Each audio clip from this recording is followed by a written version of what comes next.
ప్రేమేందర్ రెడ్డి గారు, తెలంగాణలో ఈసారి ఎన్ని స్థానాల్లో గెలుస్తారన్న నమ్మకం మీకుంది? ముఖ్యంగా ఇవాళ స్థానాలు చెప్పడం అనేది సరైనది కాదు, కానీ అత్యధికమైన యొక్క సీట్లను భారతీయ జనతా పార్టీ తెలంగాణలో గెలవబోతున్నది. ఒక పెద్ద పార్టీగా అవతరించబోతున్నది. కాంగ్రెస్ బీఆర్ఎస్కి అయితే 1, 2 కూడా రావడం కష్టం, 0 అని చెప్పి చాలామంది ప్రజలు భావిస్తున్నారు. కాంగ్రెస్ పరిస్థితి కూడా 3-4 సీట్ల కంటే ఎక్కువ రావనేది కూడా నడుస్తుంది. బీజేపీకి ఎన్ని వస్తాయి? కాబట్టి భారతీయ జనతా పార్టీ అత్యధికమైన యొక్క సీట్లు సాధిస్తాం. అంటే 17 స్థానాల్లో ఎన్ని వస్తాయని నేనేమంటున్నానంటే, ఈరోజు 12కు పైగా భారతీయ జనతా పార్టీ వచ్చే అవకాశం ఉన్నదని చెప్పి అనేక మంది రాజకీయ పరిశీలకులు మాట్లాడుతున్న యొక్క మాట, కింద పరిస్థితి కూడా ఆ విధంగా కనిపిస్తున్నది. ఇవాళ హైదరాబాద్ సీట్లోనే ఎన్ని దొంగ ఓట్లు లేకపోతే ఎన్ని బూతులు ఆక్యుపై చేసినప్పటికీ ఆ హైదరాబాద్ సీట్లోనే ఇవాళ పరిస్థితి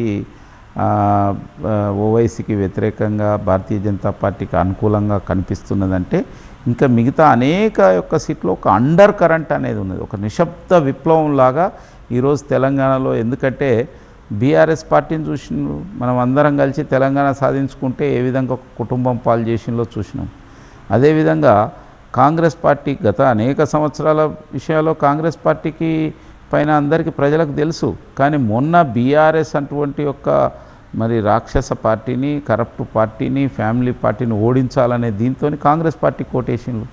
కానీ కాంగ్రెస్ పార్టీ కూడా అతి తక్కువ సమయంలో ఎట్లా ప్రజల్ని మోసం చేసింది, ఏ విధంగా మాటలు చెప్పి ఇవాళ దాన్ని నెరవేర్చలేని స్థితిలో ఉంది అనేది ప్రజలు అర్థం చేసుకున్నారు. కాబట్టి ఈ 2 పార్టీలకు ఒక ఆల్టర్నేటివ్గా, ఒక భిన్నమైన విధంగా ఈసారి భారతీయ జనతా పార్టీకి అవకాశం ఇద్దాం.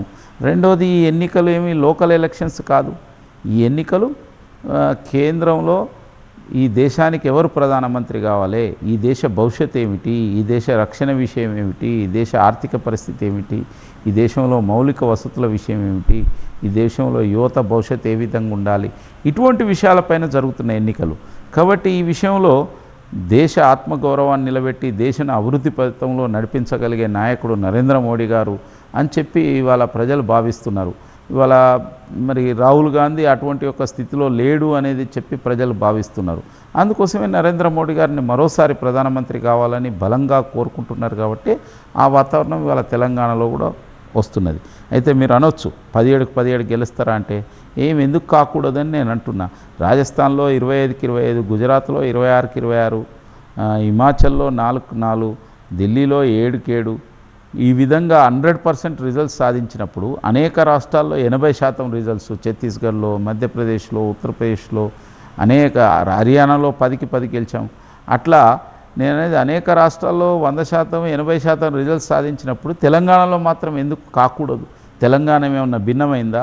దేశంలో ఉన్న యొక్క వాతావరణానికి అనుగుణంగా తెలంగాణ కూడా స్పందిస్తున్నది. ఇవాళ గత 10 సంవత్సరాల్లో ఇక్కడ మనం ఒక ఆలోచన కోసం ఉద్యమం చేశాం. కాబట్టి ఆ ఉద్యమం విషయంలో ఆలోచించిన ప్రజలు ఇవాళ అది వాళ్ళు చూసిన తర్వాత, వాళ్ళ అభిప్రాయం చూసిన తర్వాత, ఇక్కడ కేవలం 4 అభ్యర్థులు మాత్రమే బీజేపీ వైపు నుంచి గెలిచినప్పటికీ దాదాపుగా 10 లక్షల కోట్ల రూపాయల నిధులను ఇవాళ తెలంగాణ రాష్ట్ర అభివృద్ధి కోసం ఎలాంటి వివక్ష లేకుండా, ఏ పార్టీ ప్రభుత్వం ఉన్నదనే ఒక దీంతో తేడా లేకుండా నరేంద్ర మోడీ ప్రభుత్వం ఇచ్చింది. కాబట్టి ఈసారి బీజేపీని అత్యధికమైన యొక్క స్థానంలో గెలిపించడం ద్వారా తెలంగాణ రాష్ట్రాన్ని అభివృద్ధి పథంలో తీసుకుపోవచ్చు. మొత్తం భారతదేశాన్నే ప్రపంచంలో అగ్రగామి దేశంగా ఉంచడం కోసం అవకాశం ఉంటుంది అనే